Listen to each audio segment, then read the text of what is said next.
I used to believe that the richest people collected power, until one forgotten drawing taught me that the rarest thing in the world was hope.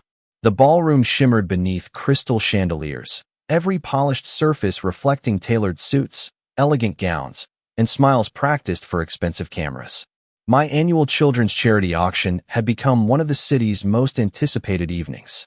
Wealthy donors admired paintings, silent auction items, and carefully arranged displays, while a string quartet filled the air with gentle music. Everything looked perfect. Everything always looked perfect. I walked slowly through the gallery, greeting guests with the same calm expression I had perfected over many years. My black suit fit precisely.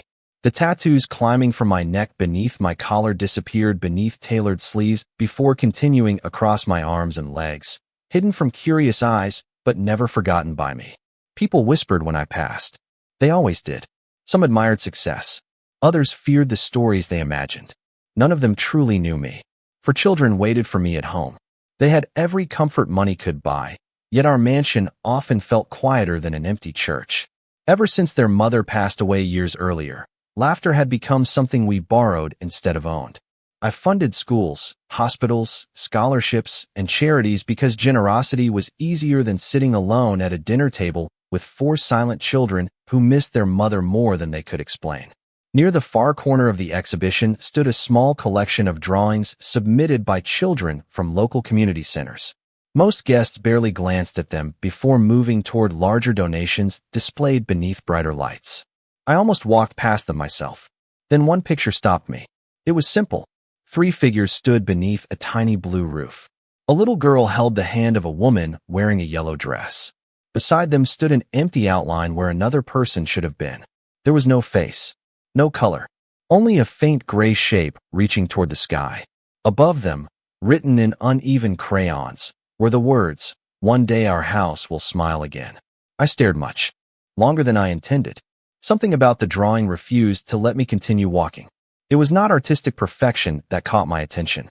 It was honesty. Children never learned how to hide loneliness. I turned the paper over. On the back, written with careful determination in large letters, was another sentence. "Dear whoever finds this, please tell my mommy that I will always wait for our happy day because I know it is looking for us too." There was no signature except a tiny heart followed by the name Lily Harper. I felt the room become strangely quiet, although conversations continued all around me. The orchestra still played. Glasses still clinked together. Cameras still flashed. Yet for one brief moment, everything beyond that drawing disappeared. My assistant approached quietly. She noticed I had not moved. "Sir, the live auction begins in 10 minutes. I nodded without looking away from the picture. "Who is Lily Harper?" I asked. My assistant checked the exhibition catalog. She is 8 years old. Her mother works 2 jobs. They live above a neighborhood bakery. The community center submitted her artwork this morning. I read the words on the back again. Children usually wished for toys, vacations, or pets. This little girl wished for her mother's smile. I knew exactly how rare that wish was. Across the room, guests applauded as another donation reached an impressive amount. Numbers echoed through microphones. Smiles widened for photographs. Yet none of those expensive moments carried the weight of a few words written in blue crayon. I carefully removed the drawing from its display and held it with both hands as though it were worth more than every painting surrounding it. Perhaps it was. My assistant looked surprised. "Would you like me to return that after the event?" she asked softly. I finally looked at her and smiled for the first time that evening. "No," I answered. "Tomorrow morning, clear my schedule. I want to meet the little girl who believes happiness is still searching for her home." At that moment, I did not realize that one child's drawing was about to redraw the future of my own family. I arrived before sunrise because important. Conversations deserved ordinary mornings instead of grand entrances. The bakery sat on a quiet corner where the scent of fresh bread drifted through cool spring air. A faded blue staircase climbed along the outside wall toward a small apartment above the shop. Nothing about the place suggested luxury, yet everything about it spoke of honest effort. Flower pots rested beside the railing. A tiny wind chime moved gently in the morning breeze. Someone cared enough to make a difficult life look welcoming. My driver offered to accompany me upstairs, but I shook my head. This visit could not begin with bodyguards or formal introductions. I climbed the wooden steps alone, carrying the drawing carefully inside a protective folder. Before I reached the top, I heard laughter. It was light, genuine, and surprisingly contagious. I stopped without meaning to. Through the slightly open kitchen window, I watched a woman flip pancakes while a little girl stood on a chair beside her, carefully arranging sliced strawberries into the shape of a smiling face. Their kitchen was small enough that the refrigerator nearly touched the dining table. The paint on the cabinets had faded long ago. The curtains had been sewn by hand from floral fabric. Yet the room felt warmer than the grand dining hall waiting inside my mansion. The little girl looked exactly as I imagined. Bright eyes, soft brown hair tied into a simple ponytail, a hopeful smile that seemed determined to survive every disappointment life offered. Her mother turned toward her with gentle patience. Grace Harper looked exhausted even while smiling. There were faint shadows beneath her eyes that no amount of makeup could hide. Her cream sweater had been carefully repaired near one sleeve. She moved with quiet confidence, the kind earned by solving problems every single day without expecting applause. Lily suddenly noticed me standing outside the window. Her eyes widened. Grace turned quickly and saw a stranger in an expensive black suit. For just a second, uncertainty crossed her face before she opened the door. "Can I help you?" she asked politely. I introduced myself simply. "My name is Adrian Knight. I attended the children's charity event last night." Grace looked confused. Lily recognized the drawing folder immediately. "Mommy," she whispered, "that is my picture." Grace invited me inside, even though I could tell unexpected visitors were rare. She apologized for the small apartment. I glanced around and answered honestly, "You have nothing to apologize for." Lily climbed down from her chair and stood close beside her mother. I handed the drawing back to her. "You forgot to sign more than your name," I said with a faint smile. She tilted her head. "What do you mean?" I turned the picture over and pointed to the words she had written. These were the strongest words in the entire gallery. Lily looked embarrassed. I did not think anybody would read the back. "I did," I replied. "Twice." Grace quietly lowered her eyes. "She believes every drawing carries a message," she explained. "I tell her that kindness has a way of finding people." I looked around the apartment once more. There were school books stacked neatly beside the sofa, a calendar covered with work schedules, and a single framed family photograph showing only mother and daughter smiling beneath autumn leaves. Nothing here asked for pity. Everything here reflected perseverance. "My assistant told me you work 2 jobs," I said gently. Grace nodded. "The bakery during the morning, bookkeeping during the evening. It keeps food on the table and Lily in school." Lily reached for another pancake and quietly broke it in half before placing the larger piece onto her mother's plate. Grace smiled without noticing the sacrifice. I noticed. Children often revealed love through the smallest actions.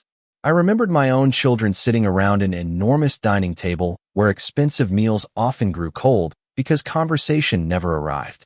As I watched Lily protect her mother's happiness with half of her breakfast, I realized something uncomfortable. My mansion had everything except the one thing this tiny apartment overflowed with every single morning. I have learned that children never ask the wrong questions. Adults simply become afraid of answering them honestly.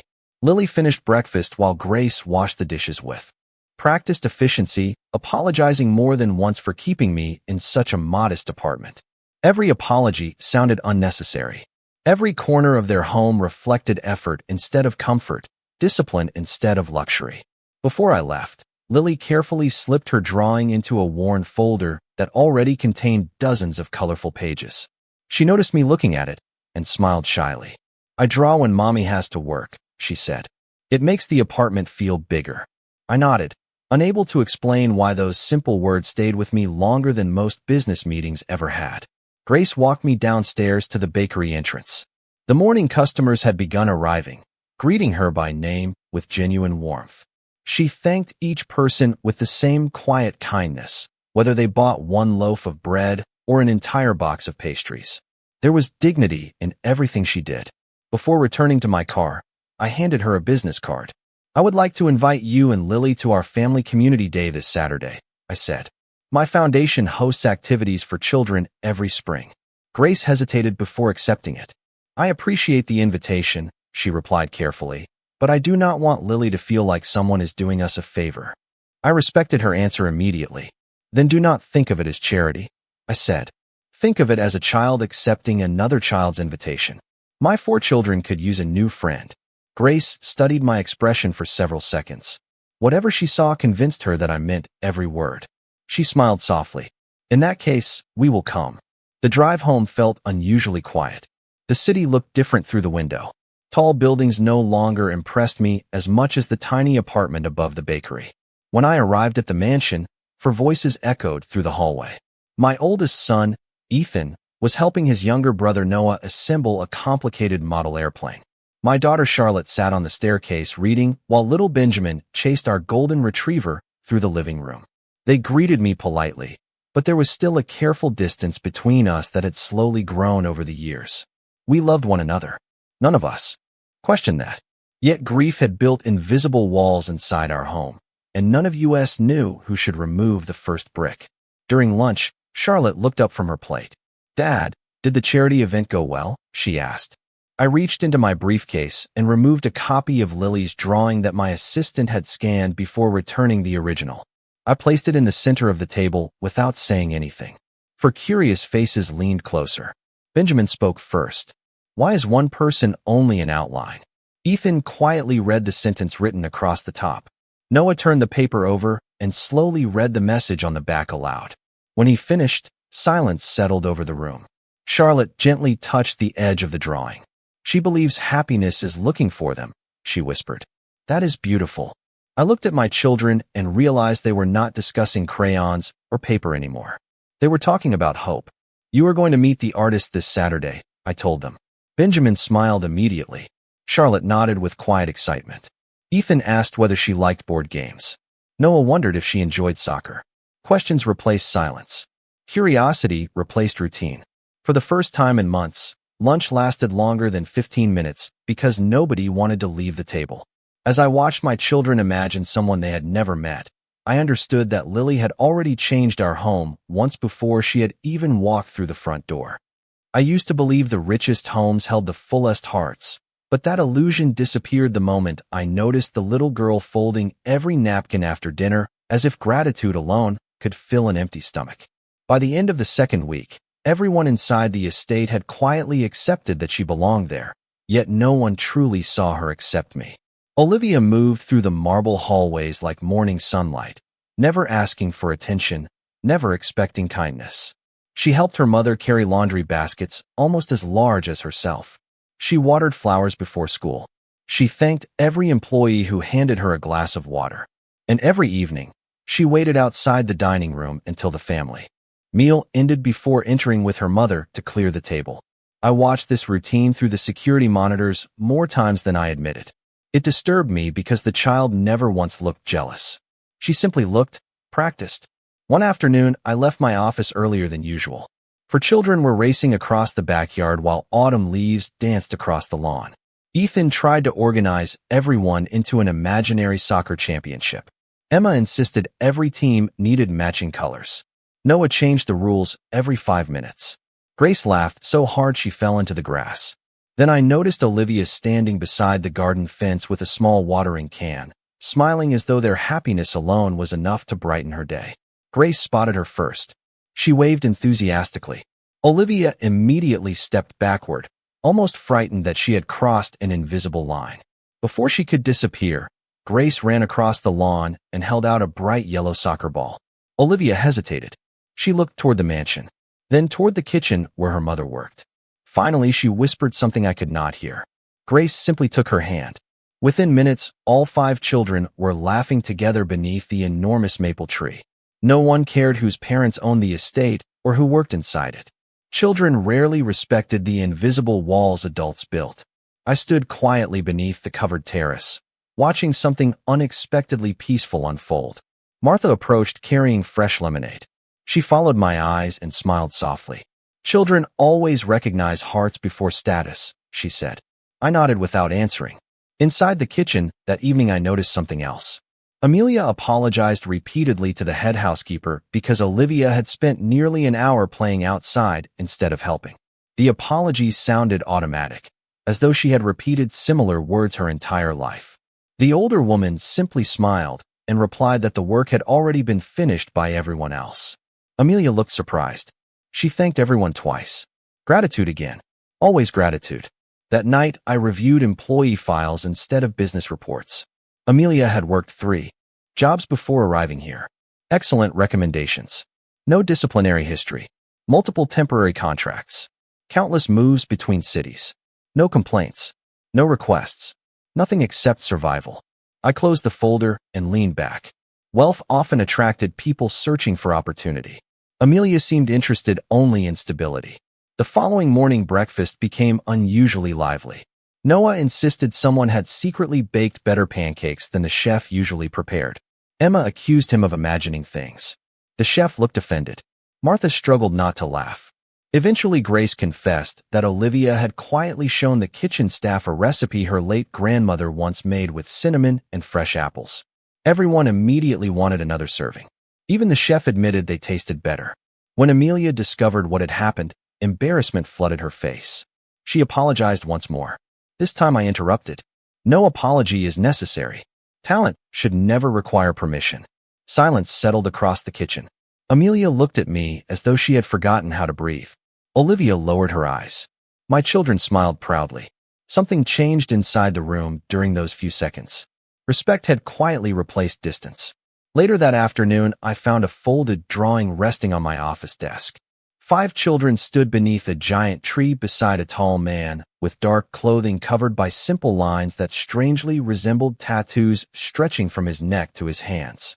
Above every figure floated a tiny golden star. At the bottom, Olivia had written in careful handwriting, "Families are the people who make room for everyone." I stared at those words much longer than I intended. For years, I had measured success through numbers, contracts, and properties. A child with almost nothing had somehow measured it differently. And for the first time in a very long while, her definition felt far more valuable than mine. I once believed children forgot ordinary afternoons, but I was beginning to understand that the smallest moments quietly shaped the rest of their lives. The drawing Olivia left on my desk remained inside the top drawer, yet I found myself opening it several times each day. It reminded me that kindness could leave a deeper mark than authority. The following Saturday, my children begged me to cancel every meeting and spend the afternoon with them. Years earlier, I would have refused without hesitation. This time I agreed before thinking. Ethan nearly dropped his orange juice in surprise. Emma smiled as though she had just witnessed a miracle. Noah immediately announced a family picnic should include homemade sandwiches instead of catered meals. Grace insisted everyone help prepare them together. Martha laughed because the kitchen suddenly looked less like a luxury estate and more like an ordinary family home. Amelia quietly stepped aside to continue polishing silverware, but Grace reached for her hand. "Miss Amelia, can Olivia help us?" she asked. Amelia looked toward me before answering. I simply nodded. Olivia entered the kitchen carrying an oversized apron that almost reached her shoes. She washed vegetables carefully, counted slices of bread twice, and listened closely whenever the chef explained a recipe. Within minutes, Noah accidentally spilled flour across the counter. Ethan knocked over a pitcher of lemonade. Emma laughed so hard she forgot she was supposed to be organizing napkins. Olivia giggled with them instead of hiding behind her usual quiet smile. The sound surprised everyone because it filled the room with something wonderfully simple. Happiness without permission. We carried baskets toward the lakeside garden behind the estate where old oak trees offered cool shade above wide green grass. The children spread blankets while Martha unpacked food. Amelia remained near the walking path, uncertain whether she belonged with us. Before she could step away, I carried another basket toward her. "There is enough for everyone," I said. She hesitated only a moment before accepting. Olivia looked at her mother with shining eyes that revealed how unfamiliar invitations like this had always been. During lunch, Noah asked Olivia what she wanted to become when she grew up. She became unusually quiet. Finally, she answered, "Someone my mother never has to worry about." The table fell silent. Even the birds seemed quieter. Children usually dreamed about exciting careers, famous achievements, or expensive houses. Olivia dreamed about lifting someone else's burden. Amelia lowered her head, pretending to arrange paper plates while hiding tears she hoped no one noticed. Grace reached across the blanket and squeezed Olivia's hand without saying anything. Sometimes compassion needed no speech. After lunch, Ethan organized a scavenger hunt around the garden. Emma created handwritten clues. Noah insisted every winner deserved chocolate cookies. Grace partnered with Olivia because she declared teammates always shared victories. Watching them search beneath flower beds, beside fountains, and around old stone benches, I realized my children no longer viewed Olivia as the maid's daughter. She had quietly become part of their everyday world. That evening, as sunset painted the sky with soft gold and pale crimson, Olivia approached me carrying a tiny wildflower she had found near the lake. "This one was growing alone," she whispered, "but it still bloomed." She placed the flower gently beside the drawing already resting on my office desk. I looked at the fragile blossom for a long time after everyone had gone inside. Expensive paintings covered my walls. Rare sculptures filled every hallway. Yet that tiny flower somehow became the most valuable object in the room because it represented something money could never purchase. It represented trust. As darkness settled over the estate, I finally admitted a truth I had avoided for years. I had spent my entire life protecting buildings, businesses, and fortunes. Now, without realizing when it happened, I had begun protecting hearts instead. I used to think trust arrived with grand promises, but I learned it usually appeared in quiet moments that almost everyone else overlooked. A few days after our picnic, the rhythm inside the estate felt different. The staff laughed more often. My children spent less time arguing over toys and more time inviting Olivia into whatever game they imagined that afternoon. Even Amelia no longer apologized every time someone offered her help. She still carried herself with humble dignity, yet the constant fear behind her eyes had begun to soften. One rainy morning, the children gathered inside the library because the weather had turned the gardens into a sea of silver raindrops. Ethan built a fortress from sofa cushions. Emma selected storybooks for everyone to read aloud. Noah insisted every fortress needed secret passwords. Grace proudly declared that Olivia would be the official keeper of every important treasure. I watched them from the hallway without announcing my presence. Olivia held an old illustrated book with remarkable care, reading each page slowly so Grace could follow every word. Whenever Grace struggled with a difficult sentence, Olivia encouraged her with patient kindness instead of correcting her. I realized that leadership did not always come from the loudest voice. Sometimes it came from the gentlest heart. Martha joined me near the doorway. "She has a gift," she whispered. "Not just with children, with people." I nodded because I had already noticed the same thing. Employees naturally smiled when Olivia entered a room. Gardeners waved at her. Drivers greeted her warmly. Even the chef quietly saved the first warm cinnamon roll each morning because he knew she loved the smell of fresh bread. Respect had found her without wealth, status, or influence. That afternoon, Amelia requested permission to leave 1 hour early so she could attend a parent conference at Olivia's school. Before she could finish explaining, I approved the request. When evening arrived, she returned carrying a folded report card against her chest. Her eyes were brighter than I had ever seen them. She thanked me several times before handing me the paper almost nervously. Olivia had earned outstanding marks in every subject. Her teacher had written a single sentence across the bottom. "She encourages every student around her to become kinder." I read those words twice before looking toward the staircase where Olivia sat helping Grace finish a simple math assignment. My daughter laughed after every correct answer. Olivia celebrated each small success as though it were the greatest achievement in the world. That kind of encouragement could not be taught inside expensive schools. It was built through character. The following weekend, Ethan approached me with an unusual request. He wanted Olivia to attend his youth soccer match because he believed she was good luck. Emma immediately agreed. Noah argued that every family supporter deserved matching team colors. Grace had already packed an extra blue scarf for Olivia before anyone else finished speaking. Amelia quickly declined on her daughter's behalf, explaining they should not impose on family events. This time, all 4 children protested together. Their voices overlapped until laughter filled the room. Finally, I spoke. "An invitation given with sincerity is never an imposition." Amelia looked down quietly. Olivia smiled with grateful surprise. Saturday morning arrived beneath bright autumn sunshine. Folding chairs lined the community soccer field while parents cheered from the sidelines. Our group attracted curious glances because Amelia and Olivia walked beside us instead of behind us. None of that mattered to the children. Ethan scored his first goal of the season and immediately searched the crowd.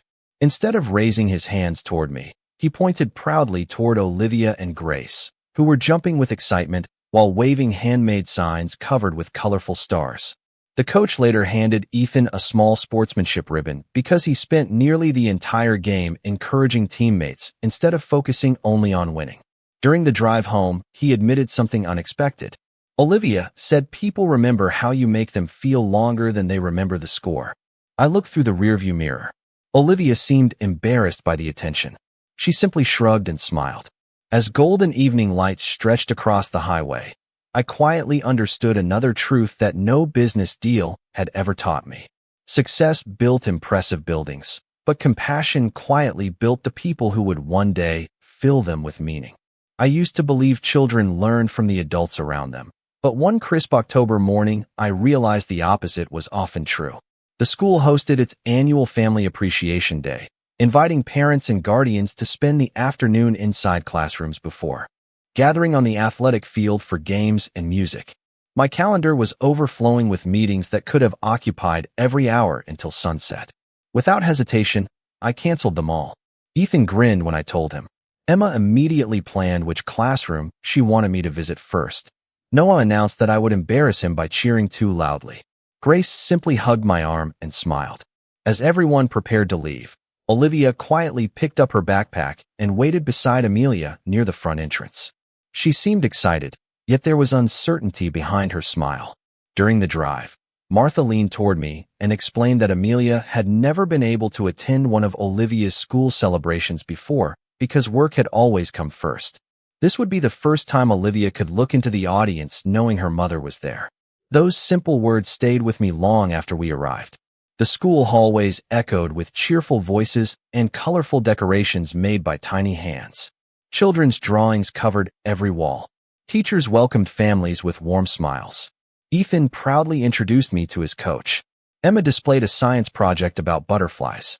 Noah eagerly demonstrated a model bridge that somehow remained standing despite his energetic explanation. Grace performed a short reading exercise with confidence that had grown stronger each week. Then we entered Olivia's classroom. Her teacher greeted Amelia with genuine affection before turning toward me. "You must be the gentleman Olivia always describes as someone who listens before speaking," she said. The unexpected compliment caught me completely off guard. I had spent years earning respect through influence and discipline. Somehow a little girl remembered me for something far simpler. During the classroom activities, every child received a blank sheet of paper with one question printed across the top. "Who makes you feel safe?" Parents smiled while children began writing carefully. Some answered with one name. Others filled nearly the entire page. When the teacher invited volunteers to read aloud, Olivia slowly raised her hand. Her voice remained soft, but every word carried through the quiet room. Safe means someone who sees you before judging you. My mother makes me feel safe because she never stops believing tomorrow will be better. My friends make me feel safe because they never ask where I belong. And there is someone else who taught me that kindness can open doors that money never could. She looked toward me only for a second before lowering her eyes again. The room remained silent until the teacher quietly wiped away a tear. Amelia reached for her daughter's hand. I could not remember the last compliment that had affected me so deeply. After the classroom visits, everyone gathered outside beneath bright blue skies for family games. Ethan convinced Olivia to join the relay race. Emma and Grace decorated homemade banners with colorful stars. Noah somehow persuaded nearly every parent to participate in a three-legged race that produced far more laughter than competition. Amelia stood near the sidelines, smiling freely without the constant caution that had once surrounded her. Martha whispered that she had never seen Amelia look so peaceful. I had not either. As the afternoon ended, the principal thanked every family for attending before presenting a small community recognition certificate to Olivia. It was awarded not for perfect grades or athletic achievement, but for consistent kindness toward classmates throughout the year. The applause lasted much longer than expected. Olivia accepted the certificate with quiet humility, then immediately handed it to her mother. "We both earned this," she whispered. Amelia embraced her daughter with tears shining beneath the autumn sunlight. Watching them together, surrounded by my children who celebrated as though the honor belonged to all of us, I finally understood that families were not defined by identical last names or shared addresses.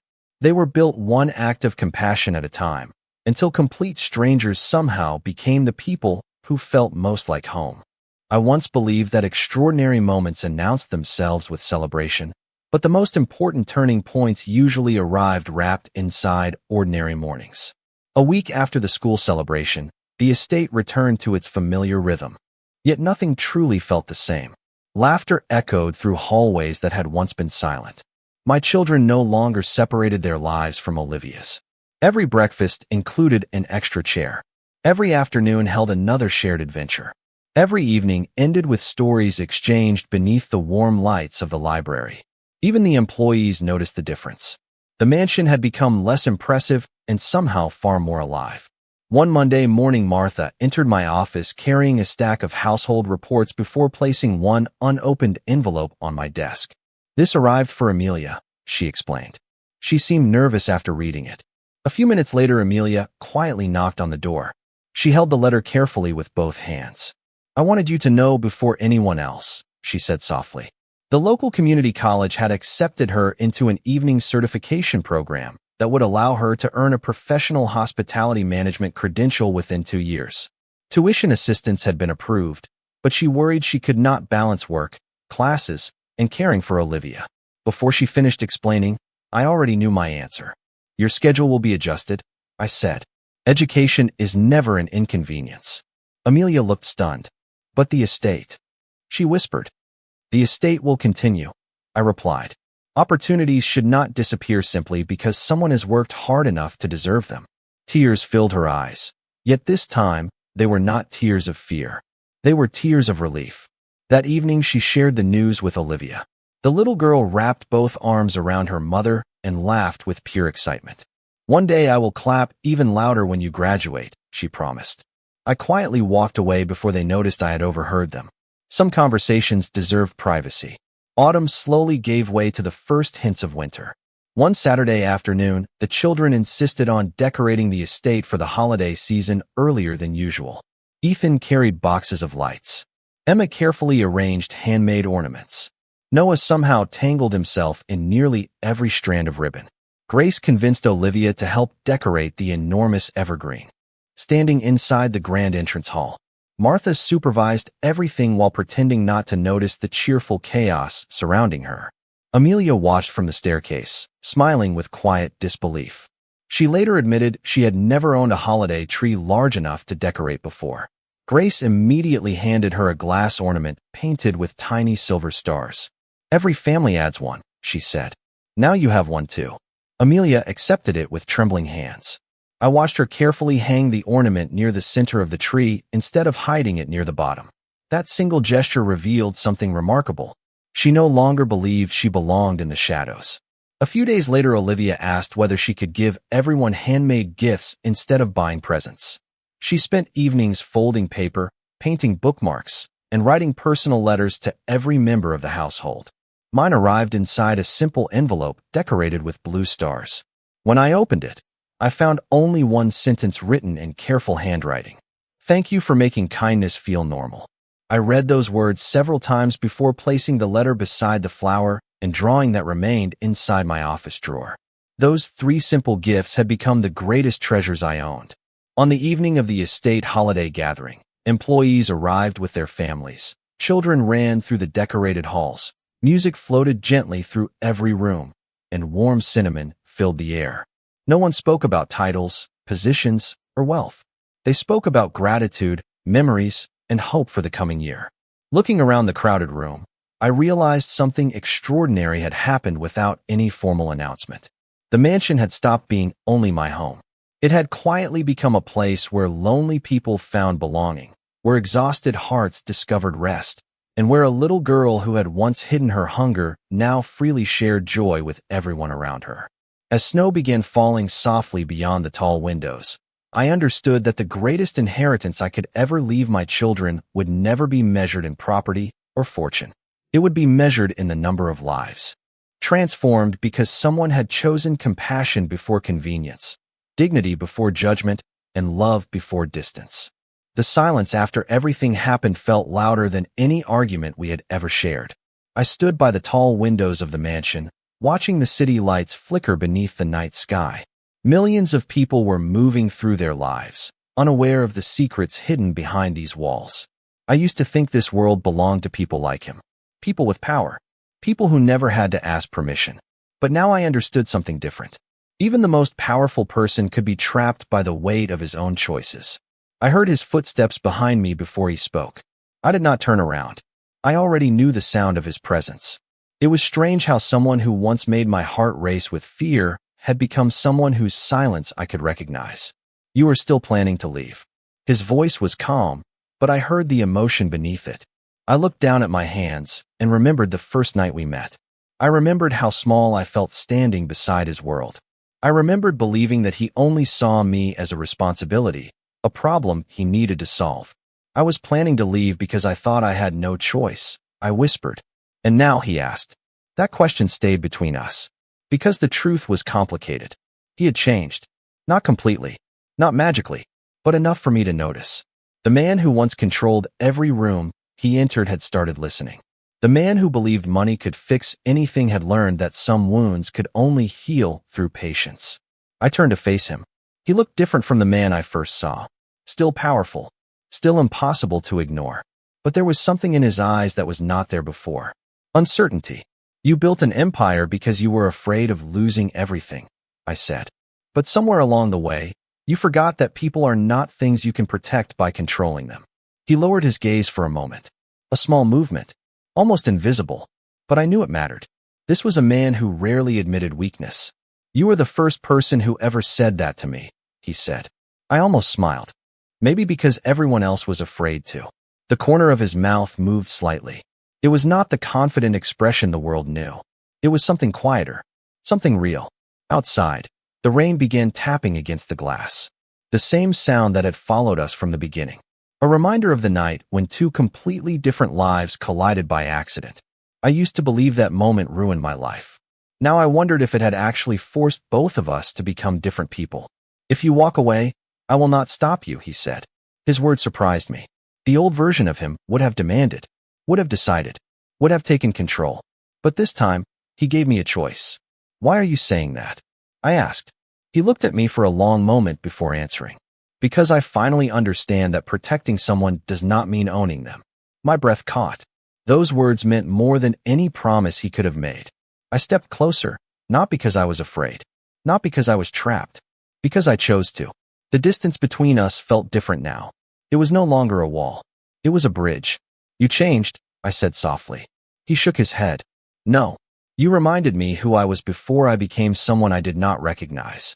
For the first time, I saw the man beneath the reputation, beneath the power, beneath the rumors. I saw someone who had spent years building walls around his heart, only to discover that one person had the courage to knock. The city outside continued moving. The world continued turning. But inside that room, everything felt still. I realized then that some people enter your life like a storm. They arrive unexpectedly. They disrupt everything you thought you knew. And when the clouds finally clear, you discover they did not come to destroy you. They came to reveal what was hidden all along. He ruled a city built on power. But I was the first person who taught him the value of something he could never buy. A choice, a trust, a second chance.